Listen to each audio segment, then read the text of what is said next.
With so many options, why choose Arizona State University? For me, the only online option was ASU because of the quality. Their faculty was really involved with their students and care about your personal journey. The dedication to my personal development from my professors, that's been extremely valuable to me.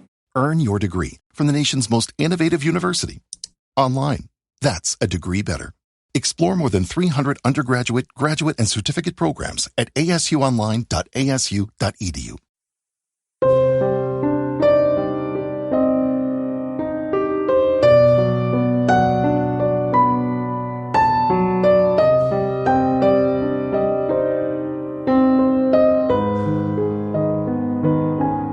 Casa de Tinieblas presenta La Máscara de la Muerte Roja. La Muerte Roja había devastado el país durante largo tiempo. Jamás una peste había sido tan fatal y tan espantosa. La sangre era su encarnación y su sello, el rojo y el horror de la sangre. Comenzaba con agudos dolores, un vértigo repentino, y luego los poros sangraban y sobrevenía la muerte. Las manchas escarlata en el cuerpo y la cara de la víctima eran el bando de la peste que la aislaba de toda ayuda y de toda simpatía, y la invasión, progreso y fin de la enfermedad se cumplían en media hora. Pero el príncipe próspero era feliz, intrépido y sagaz. Cuando sus dominios quedaron semidespoblados, llamó a su lado a 1000 robustos y desaprensivos amigos de entre los caballeros y damas de su corte, y se retiró con ellos al seguro encierro de una de sus abadías fortificadas. Era ésta de amplia y magnífica construcción, y había sido creada por el excéntrico aunque majestuoso gusto del príncipe. Una sólida y altísima muralla la circundaba. Las puertas de la muralla eran de hierro. Una vez adentro, los cortesanos trajeron fraguas y pesados martillos y soldaron los cerrojos. Habían resuelto no dejar ninguna vía de ingreso o de salida a los súbitos impulsos de la desesperación o del frenesí. La abadía estaba ampliamente aprovisionada. Con precauciones semejantes, los cortesanos podían desafiar el contagio. Que el mundo exterior se las arreglara por su cuenta. Entretanto, era una locura afligirse o meditar. El príncipe había reunido todo lo necesario para los placeres. Había bufones, improvisadores, bailarines y músicos. Había hermosura y vino. Todo eso y la seguridad estaban del lado de adentro. Afuera estaba la muerte roja. Al cumplirse el 5º o 6º mes de su reclusión, y cuando la peste hacía los más terribles estragos, el príncipe próspero ofreció a sus 1000 amigos un baile de máscaras de la más insólita magnificencia. Aquella mascarada era un cuadro voluptuoso, pero permitidme que antes os describa los salones donde se celebraba. Eran 7, una serie imperial de estancias. En la mayoría de los palacios, la sucesión de salones forma una larga galería en línea recta, pues las dobles puertas se abren hasta adosarse a las paredes, permitiendo que la vista alcance la totalidad de la galería. Pero aquí se trataba de algo muy distinto, como cabría esperar del amor del príncipe por lo extraño. Las estancias se hallaban dispuestas con tal irregularidad que la visión no podía abarcar más de una a la vez. Cada 20 o 30 yardas había un brusco recodo, y en cada uno nacía un nuevo efecto. A derecha e izquierda, en mitad de la pared, una alta y estrecha ventana gótica daba a un corredor cerrado que seguía el contorno de la serie de salones. Las ventanas tenían vitrales, cuya coloración variaba con el tono dominante de la decoración del aposento. Si, por ejemplo, la cámara de la extremidad oriental tenía tapicerías azules, vívidamente azules eran sus ventanas. La segunda estancia ostentaba tapicerías y ornamentos purpúreos, y aquí los vitrales eran púrpura. La tercera era enteramente verde, y lo mismo los cristales. La cuarta había sido decorada e iluminada con tono naranja, la quinta con blanco, la sexta con violeta. El séptimo aposento aparecía completamente cubierto de colgaduras de terciopelo negro que abarcaban el techo y las paredes, cayendo en pesados pliegues sobre una alfombra del mismo material y tonalidad. Pero en esta cámara, el color de las ventanas no correspondía a la decoración. Los cristales eran escarlata, tenían un profundo color de sangre. A pesar de la profusión de ornamentos de oro que aparecían aquí y allá o colgaban de los techos, en aquellas 7 estancias no había lámparas ni candelabros. Las cámaras no estaban iluminadas con bujías o arañas.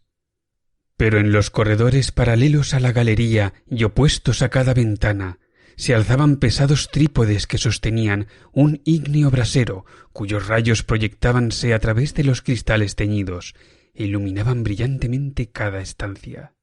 Producían en esa forma multitud de resplandores tan vivos como fantásticos.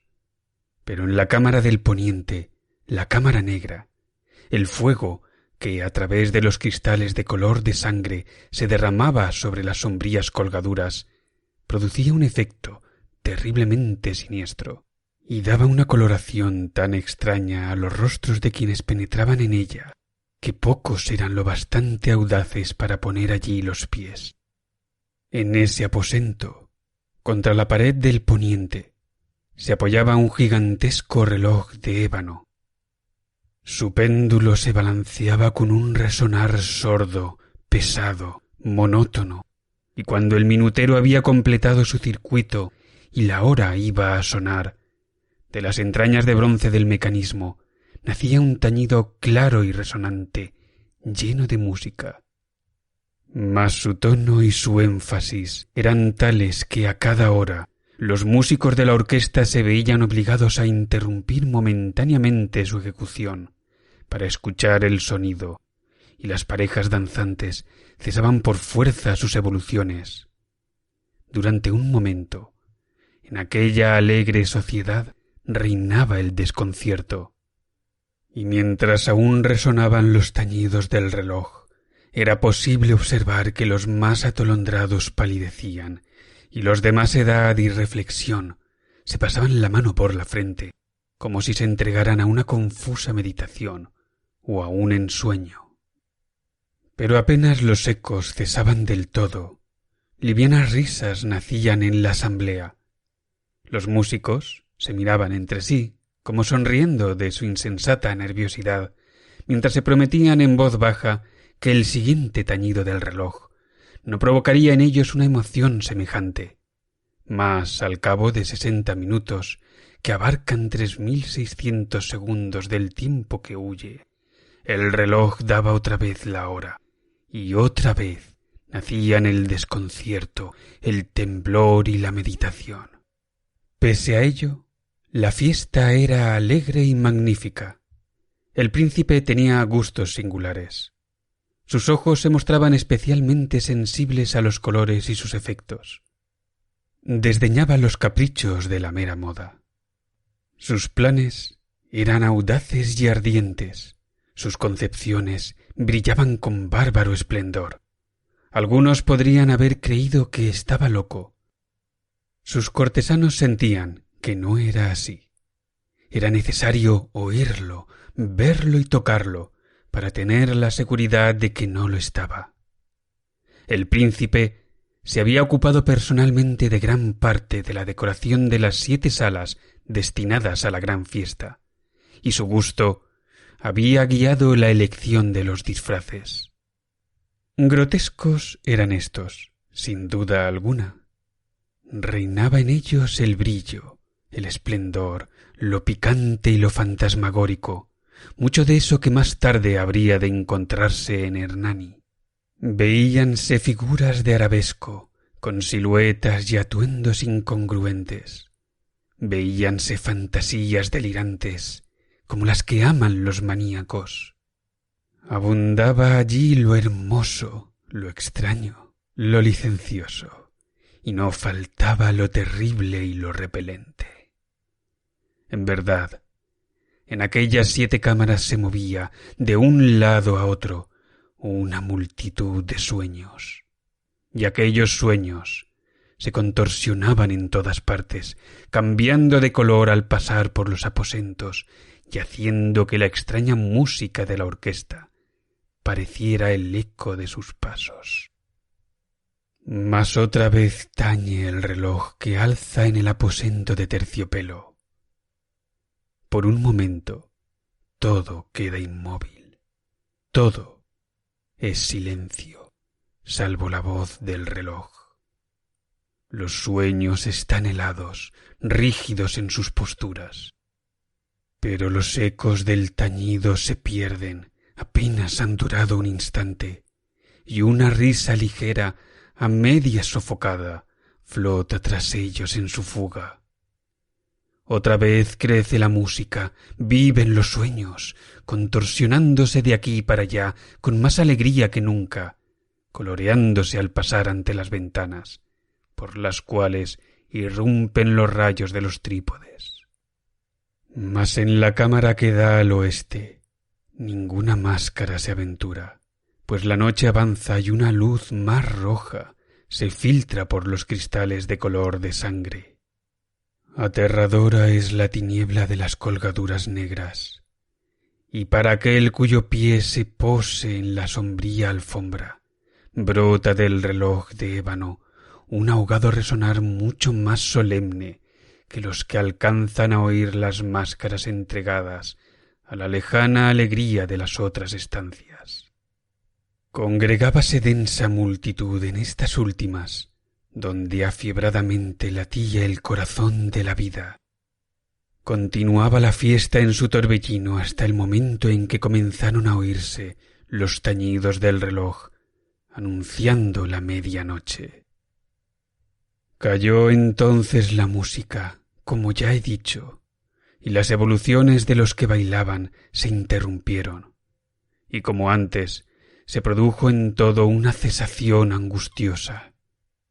Mas esta vez el reloj debía tañer 12 campanadas, y quizá por eso ocurrió que los pensamientos invadieron en mayor número las meditaciones de aquellos que reflexionaban entre la multitud entregada a la fiesta.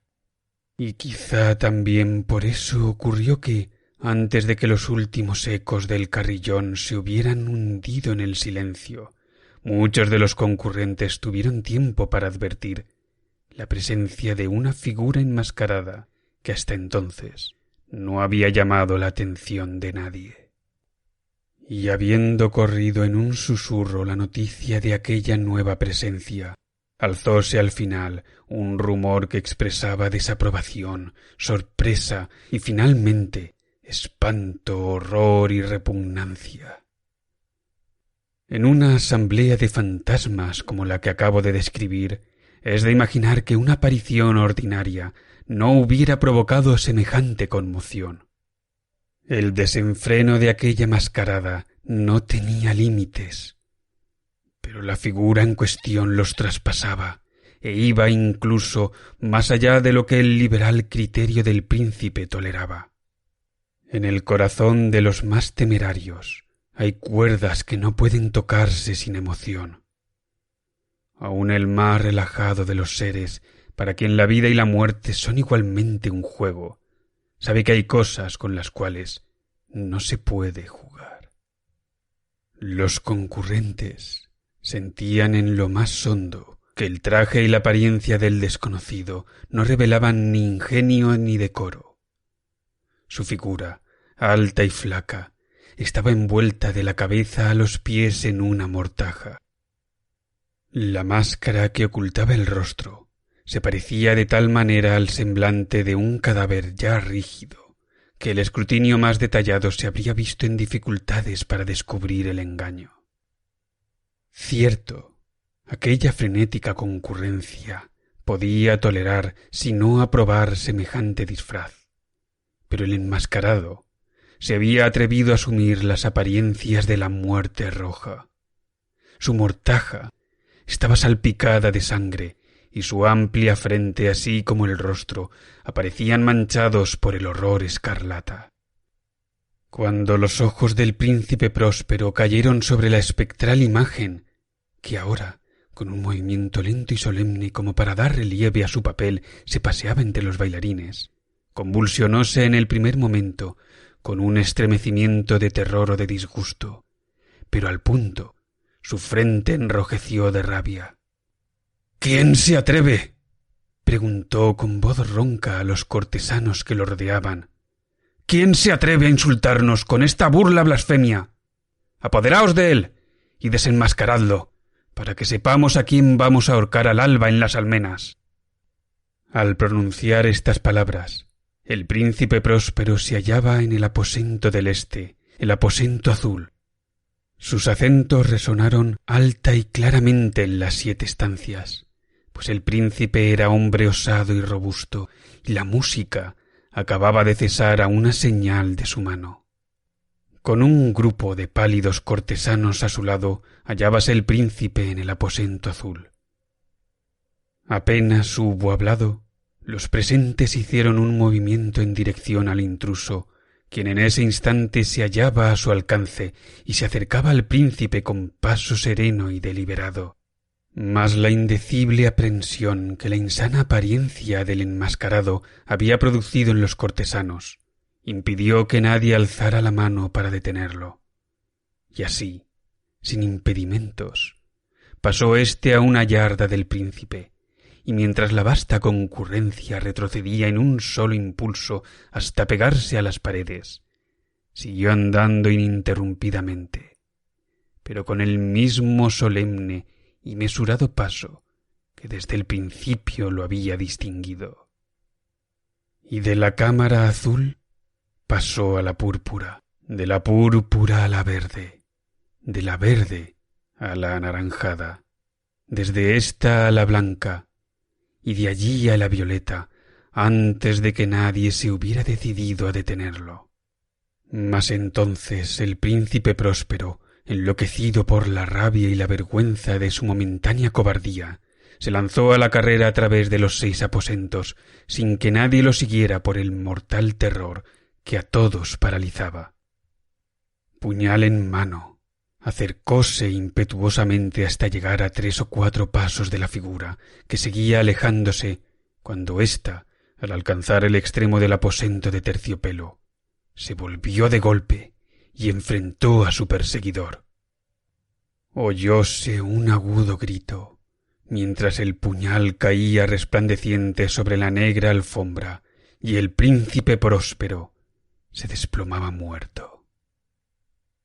Reuniendo el terrible coraje de la desesperación, numerosas máscaras se lanzaron al aposento negro, pero al apoderarse del desconocido, cuya alta figura permanecía erecta e inmóvil a la sombra del reloj de ébano, retrocedieron con inexpresable horror al descubrir que el sudario y la máscara cadavérica que con tanta rudeza habían aferrado no contenían ninguna forma tangible. Y entonces reconocieron la presencia de la muerte roja. Había venido como un ladrón en la noche, y uno por uno cayeron los convidados en las salas de orgía manchadas de sangre, y cada uno murió en la desesperada actitud de su caída. Y la vida del reloj de ébano se apagó con la del último de aquellos alegres seres, y las llamas de los trípodes expiraron, y las tinieblas y la corrupción y la muerte roja lo dominaron todo.